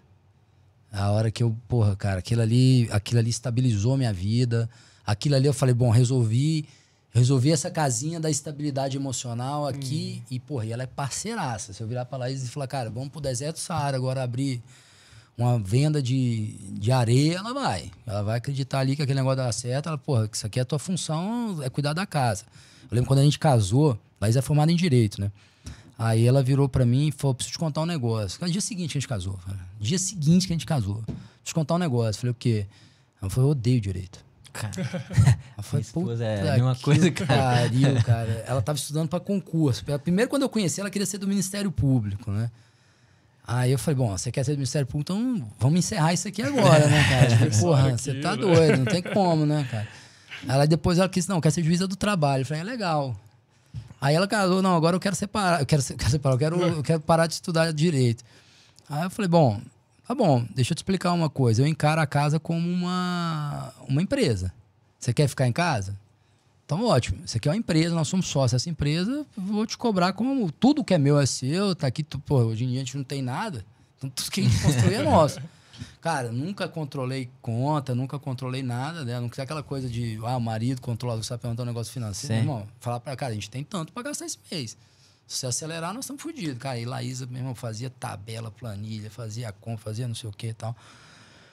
E aí, de repente, ela falou, cara, meu sonho é ser arquiteta. Aí eu falei, então tá ótimo, maravilha. Aí ela fez a faculdade. E aí, coincidentemente, a mulher do Pedro, que era advogada também, virou e falou assim, eu odeio Direito.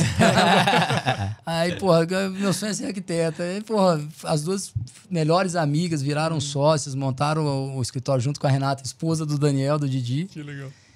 E cara, agora nós fizemos nosso primeiro sócio orgânico, né? Orgânico, ou seja, o cara que entrou no escritório e virou sócio, porque todos os outros eram inorgânicos, a gente que a gente trouxe de fora, nós fizemos o Chico, Francisco Agosto. E aí eu falei pra ele, cara, não tem como você virar um puta advogado, um puta empresário, se você não for casado. E quem me ensinou isso foi o Sérgio Geraldo, cara. Com o sentimento de família enorme, de estabilidade emocional. E aí, cara, o Chico vai casar agora sábado. Eu falei, tá vendo que vai virar sócio? Então, assim, escolha o número 1, né? E por que eu falo que a escolha não é o casamento? Porque teve um outro casamento que eu resolvi fazer também, que foi com o Pedro, cara. Então, assim, eu costumo dizer pra todo mundo, nós dois somos alma gêmea total. Os 3 filhos dele são meus afilhados, meus 2 filhos são afilhados dele. A gente tem o Pietro, chama Pietro por causa de Pedro, né, que é meu filho. A gente tem uma puta de uma conexão ali, nós dois, que um dia eu perguntei pra ele, eu falei, cara, vem cá, tu não fica bolado quando você viaja com a Ju, de avião, com medo do avião cair e tal? Aí ele falou, cara, eu fico bolado quando viajo eu e você. Eu sei que sua esposa vai brigar com você, cara. Se um de nós dois morrer, o outro vai tomar conta de tudo. Então, quando eu viajo com a Ju, eu sei que você vai estar aí, você vai tomar conta se der merda. Mas quando viajei eu e você, eu fico preocupado. Legal. Então, são os 2 casamentos que eu fiz. Cara, estabilidade emocional, você ter um cara que você pode confiar cegamente. Cara.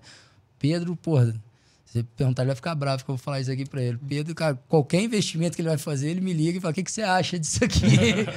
E várias vezes eu já tirei ele de furada e tudo, mas também é um outro cara que às vezes você tá agoniado, ansioso ali, se eu ligo pra ele e falo, cara, tô puto, tô querendo matar um. Ele, não, deixa comigo que eu vou lá e resolvo essa situação. Legal. Cara. Edson, mais um ponto aqui que você até comentou da questão da estrutura do escritório, até dessa carreira, também quando você falou do sócio quando entra, tem um plano ali. Você poderia resumir assim, o modelo do escritório, quais são as funções que tem, cargo, qual que é o crescimento, qual é o modelo de negócio? Cara, escritório desde sempre partnership e meritocracia. Então, o cara que entra no escritório, ele sabe no D1 o que ele tem que fazer para virar sócio. Eu tenho coisas que eu implantei no escritório que ninguém tem. Então, por exemplo, o que eu tenho no escritório? eu tenho uma psicóloga do escritório, que o paciente é o escritório. Então, todo mundo se consulta com a psicóloga e ela, por obrigação legal e contratual, ela não pode falar pra gente quem falou o quê, mas ela traz todos os feedbacks pra gente. Ó, vocês estão errando aqui, estão tendo reclamação disso, a reunião coletiva foi horrível. Nós temos 2 reuniões anuais, ou seja, uma semestral, né? 2 semestrais, em que a gente reúne os sócios para fazer o balanço do ano e para fazer a previsão do semestre, e a gente leva essa reunião para todos do escritório, do estagiário ao sócio, todos participam.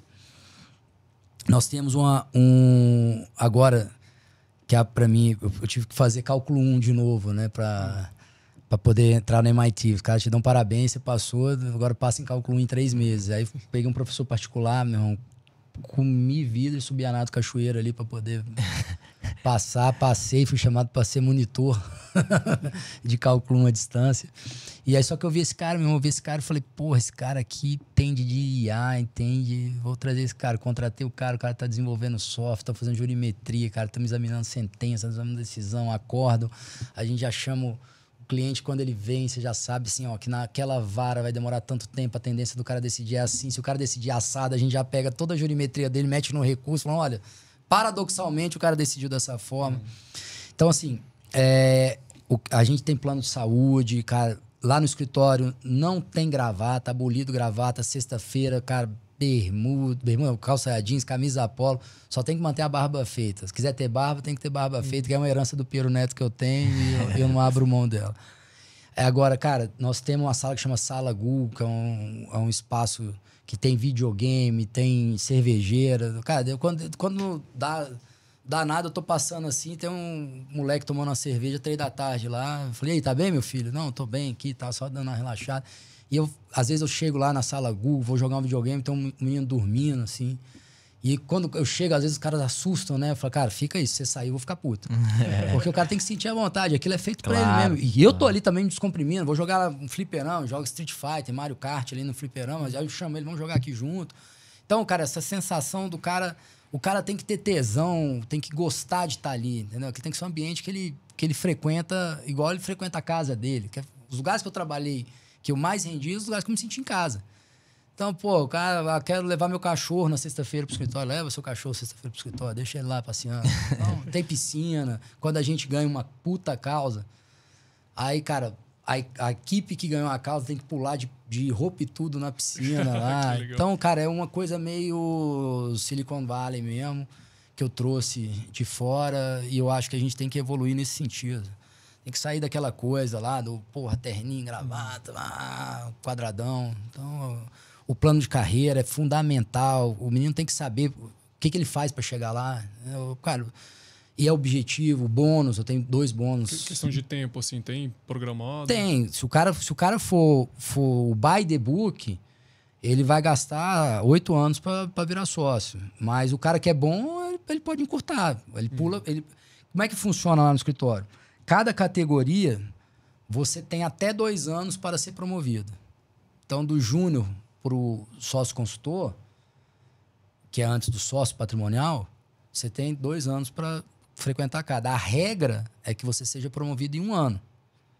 Se você não foi, que é a exceção, é um cartão amarelo para você. Se no 2º ano você não foi, é vermelho, cara. É vermelho. A gente não tem... Pro outro lado também, cara, aí... Já perdemos muita gente que o coração doeu. Gente boa, maravilhosa, mas, cara, o cara não performou. Em vez de você ficar com aquela coisa, vou ficar criando essa pessoa aqui dentro, que eu vou matar o futuro dela, porque eu vou botá-la aqui 10 anos trabalhando comigo e não vai virar sócio, eu vou dar a oportunidade dela ir para ir alçar o voo. Aqui ela não está conseguindo. Então a gente faz essa coisa muito criteriosa e os sócios discutem todos entre si. Então, claro, um sócio quer contratar mais gente, a gente, pô, ok, mas aí quando o cara começa a contratar mais gente, aí você olha na planilha e fala, pô, mas o cara tá custando mais do que ele tá rendendo, aí você chama o sócio para conversar, fala, por que você tá fazendo isso? Então, é muito transparente. Cara, a visão empresarial total, assim. Né? Total. E faz a diferença, né? Porque aí o negócio consegue... Claro que eu não tô falando de dar sozinho sem você estar lá, mas no sentido de você não ter aquele peso de carregar tudo ao mesmo tempo. É uma coisa mais gostosa gostosa pra mim foi quando eu passei 2 meses em Boston ano passado, aprendendo inglês, sozinho, na imersão, durante a quaresma, sem beber nem nada. Quando eu voltei, cara, o escritório tava melhor do que quando eu saí, meu irmão. Eu falei, puta, esse negócio tá no caminho certo, cara.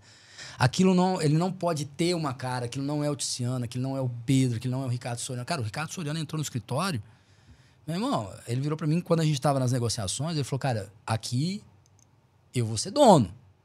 Eu falei, você vai ser dono, o Luciano é dono, eu sou dono, mas você só vai saber que você vai ser dono no dia que você entrar aqui, que aí você vai ver que eu não tô te mentindo. Falou, aqui eu vou ser dono. Cara, o Ricardo é autonomia total. O Ricardo tem uma noção de gestão maravilhosa. Eu me consulto várias vezes. Agora, nós temos os comitês. Comitê executivo, comitê de marketing, comitê de aperfeiçoamento. Nós temos tudo. E tudo é discutido entre nós. Nós temos reunião semanal às segundas-feiras para poder todo mundo botar na mesa o que está rolando. Sócios de fora, todos vêm na segunda-feira. Toda segunda a gente tá ali. Então, cara, é padrão. Outra coisa que foi fundamental, a gente trouxe um engenheiro de produção para dentro do escritório. Então, o cara padronizou todos os processos. Que legal. Tudo. A hora que o cliente chega lá no escritório a primeira vez, a hora que ele sai, a gente sabe. A gente sabe quanto custa aumentar um advogado, porque a gente joga no gráfico ali, deriva e sabe, ó, esse cara aqui não é só os 10 mil reais dele por mês, ele vai custar tanto de água, tanto de luz. É planilha, uma coisa cara. que eu e o André a gente veio conversando com muita frequência é essa dor que a gente percebeu na advocacia criminal daquele dono de escritório que depende do escritório. Que o cara é escravo do escritório por quê? Porque ele tem uma equipe ali, não sabe delegar, não sabe gerenciar, não tem processo. Assim, donos que falam que, cara, se eu sair um dia do escritório, meu escritório acaba. Grande maioria, tudo depende de mim, assim. Grande maioria. E você vai realmente na contramão, né? Você quer um negócio que eu fico chocado? Por que as pessoas insistem em cobrar o prolabore do penal de uma vez? Por que ninguém nunca pensou em fazer mensal no penal? Aí você vai falar, pô, pois é. Mas eu vou te dar agora um outro argumento. Você aumenta a sua chance de cano. Mas você aumenta a sua previsibilidade. Você aumenta a sua previsibilidade. Não, e tem muita gente, cara, que perde grandes honorários. Não, prolabore eu só aceito de uma vez. Muita gente. Muita gente. Não, eu converso isso muito com os meninos quando eles vêm falar comigo. Eu falo, cara, é melhor você cobrar 1 milhão na largada ou 50 mil por mês num processo? Enquanto durar o processo, né? Aí você vai jogar, você tem uma tabela de risco, o cara aumenta a sua chance de cano no final do processo, mas quanto que ele já pagou pelo processo, tem tudo isso aí. Agora, qual que é o preço da previsibilidade? Porque ninguém coloca o preço no imaterial, né, cara? Ninguém coloca o preço no imaterial, e o imaterial é o mais caro. O imaterial é o mais caro. Eu tive um cliente uma vez, cara, porra, o cara pegou, fiz um habeas corpus pra ele, soltei o cara em 2 dias. Aí o cara... Dia da soltura, feliz da vida, dia seguinte que ele foi lá acertar comigo, ele falou, porra, doutor, 12 páginas, 60 mil reais por página. Falei, filho da puta, né? Soltei o cara e o cara queixando o número de páginas. Filho da puta, né, cara? Porra, cara, o cara tá soltando fogo, o cara tá ali calculando quanto custou a página do processo dele, né, cara? Então é isso. Então vocês estão fazendo essa proposta para clientes no sentido mensal ali, quando é cabível? Claro. Interessante. Claro, cara. Porque o custo da previsibilidade é muito mais caro do que o cano. Muito bom. Muito mais caro do que o cano. João, tem mais alguma demanda aí, cara? Alguma questão? Cara, eu aprendi demais Porra. aqui. Se deixar, eu vou mais umas pois 3 horas. Cara, mas esses pontos aqui foram essenciais, cara. Questão de gestão, empreendedorismo, estrutura de escritório é uma coisa que a gente vê que na advocacia, principalmente na advocacia criminal, falta muito, assim. Porque na advocacia de outras áreas a gente vê, pô, Pinheiro Neto, cara, uma super empresa, assim, né? Mas não só Pinheiro Neto, mas escritórios menores, do empresarial, do civil, existe ali um mínimo de organização. No criminal a gente vê que muitas vezes o escritório depende só daquele advogado, ele não consegue delegar, não consegue organizar, não consegue estruturar uma equipe para poder, assim, cara, eu vou tocar no que é o essencial. Você tem que matar o one-man show, cara. Você tem que sempre privilegiar o partnership. Uma outra baita escolha que a gente fez lá atrás, quando eu fui trabalhar lá com o Aldo, lá no final da faculdade, lá que eu me ofereci lá, ele me pagou R$500, tinha uma secretária, cara, uma secretária dele, que, porra, fazia tudo, cara. Era uma salinha, a mulher fazia a contabilidade, levava água, levava café, cuidava do escritório, via quem faltava, não sei o que, parará, parará. Eu falei, cara, essa mulher, ela é boa, velho. Essa mulher é bem legal. E aí, quando eu fui montar o escritório, e aí o Daniel tava saindo do escritório, porque o Daniel cuidava dessa parte, né? A minha parte era sair pra caçar, né? Aí o Daniel, cara, eu vou sair, não tô dando conta. Eu falei, tô fudido. Eu preciso de alguém pra fazer uma... Eu falei, lembrei da Núbia. Aí eu falei, vou lá na Núbia. Chamei a Núbia pra almoçar e tal. Eu falei, e aí, tal, como é que você tá? Eu falei, cara, eu tô com um projeto aqui, o projeto é esse e tal, parará, parará, parará. Você topa? Aí ela falou, Falei, cara, te dou tantos por cento do escritório. Caraca. Que isso. Ela é só Sensacional. Secretária, cara. Técnica em contabilidade. Aí ela olhou assim pra mim, eu falei, cara, esse projeto é grande, cara. Te dou tantos por cento do escritório.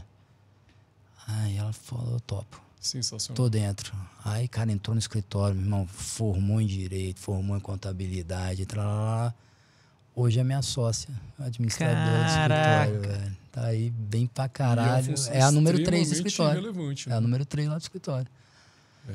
Cara, você tem que identificar talento, cara. Você tem que saber o que você precisa, você tem que identificar talento. A Núbia, porra, ela é fundamental. Então, é o partnership, ela palpita. Porra, ela é a mulher que manda no escritório, meu irmão. Se ela, porra, o financeiro do escritório é ela. Se ela travar, travou, morre todo mundo. Caraca, Que Tiziano. legal. Irmão, derradeira questão aqui. Tem alguma pergunta que nós não te fizemos, que poderíamos ter feito? Que você acha que, pô, é uma mensagem que seria importante da advocacia receber, da nossa audiência receber? A minha história é muito bonita, né? E onde que eu errei? Porque não é possível que eu, porra, há 15 anos, né? Que a história vai fazer 15 anos e não errei hora nenhuma, né? E onde foi? Onde foram os erros? Quando eu desprezei o ser humano, cara. Quando eu menosprezei o ser humano. Todas as vezes que tanto eu quanto o Pedro, que a gente falou, meu irmão, trabalho, dinheiro, a gente perdeu muita gente boa. Muito talento. Muito talento. Então, a gente vê esse negócio, geração Z, geração milênio também, que é o outro extremo, né? Porque você tem um extremo do cara que trabalha pra um caramba e tal. Agora você tem outro extremo do cara também que tá querendo, meu irmão, curtir a arte dele lá na Chapada, na praia e deixar tudo acontecer. Eu acho que todas as vezes, e a gente fala muito sobre isso, cara, todas as vezes que a gente não priorizou o ser humano, a gente dançou. A gente perdeu o trem da história. Então, a advocacia, ela é cíclica, cara. Eu brinco que a advocacia é uma senoide. Agora que eu tô com esse negócio de cálculo aí, mas tudo é gráfico, é número. A advocacia é uma senoide, né? Então, toda vez que você tá na crista dela, você tem que lembrar que você vai também para baixo. Depois, você vai voltar. Quando você tá lá embaixo também, você tem que lembrar que você vai para cima. Isso não tem erro. Isso não tem erro.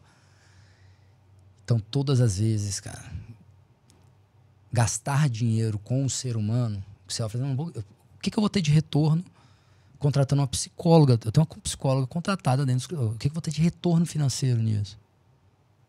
Muito, cara. Muito, porque eu vou reter talento. Esse cara vai produzir para mim, vai produzir para o escritório, ele vai ter um sentimento de pertencimento. Então, resiliência e cuidado com o ser humano, é que eu falei aqui da palestra de Harvard. O slot do gastar com o social é o slot que sempre vai te lembrar de valorizar o ser humano. Sempre vai te lembrar de valorizar o ser humano. Todas as vezes que eu errei, porque eu errei, perdi muito bom talento, muitos bons talentos. Foi quando eu menosprezei o ser humano. Sensacional. Cara, fenômeno. Excelente, excelente. E, meu irmão, uma questão que a gente sempre pergunta, se pudesse, Tiziano, chegar um áudio seu agora para advocacia, os advogados do Brasil, um áudio seu no WhatsApp ali, o que você vai falar agora vai sair no WhatsApp todo mundo. O que você diria nesse áudio breve ali, que ia chegar no celular dos 1,3 milhão de advogados que nós temos no Brasil? Lembre sempre que por trás daquele papel, daquela caneta, daquela tinta que você imprime da tela do computador, tem um ser humano, cara. Tem um ser humano. Eu costumo dizer, pra mim, prova da OAB, ela tinha que, meu irmão, ser uma coisa assim, bem difícil, cara. Tinha que ser nível de prova de juiz, porque a ferro e a fogo, você tá lidando com os dois principais bens que a gente tem, né? Que é liberdade e patrimônio, né? A gente lida com liberdade e patrimônio. Então, é tentador você cobrar uma puta de uma grana numa causa, mas saiba da responsabilidade que você tem na hora que você fez essa cobrança, cara. Então, por trás daquela tinta, por trás daquela tela, por trás daquela caneta, por trás daquela mesa, cara, lembra que tem um ser humano. E ele vale mais do que você. Porque ele é a razão de você estar ali trabalhando. Então, quando eu digo que ele vale mais do que você, é porque a causa é sempre maior do que o advogado. O cliente vem em primeiro lugar. Excelente. Que final, hein, João? Excelente. Cara, Luciano, valeu, velho. Tamo Foi junto aí, galera. fenomenal. Parabéns aí pra vocês. Vocês estão demais. Eu tô acompanhando o trabalho de vocês aí já há um tempo. Do caralho. Vocês estão, porra, levando aí pra galera da advocacia jovem, advocacia mais velha, essa oportunidade aí de aprender, né? Com quem tem alguma coisa pra contar. Acho que eu tenho um pouquinho aí pra poder ensinar a turma. Parabéns, continua com esse trabalho aí, conte conosco aí. A parte 2 vem com o Pedro Ivo aí depois. Pô, Pra ele aqui agora, pegar o número dele aí já. coisa linda. Muito bom. Turma, valeu. Vocês curtiram? Pô, comenta aqui, Luciano. Vou mandar os comentários pra ele lá depois. Pô, Luciano, a pessoa comentou isso, aquilo. Segue, se inscreve, curte, compartilha lá no grupo do seu escritório. Prazer gigante ter você aqui com a gente. Vamos pra cima. Valeu. Valeu. Boa. Abraço. Irmão. Uau. Excelente.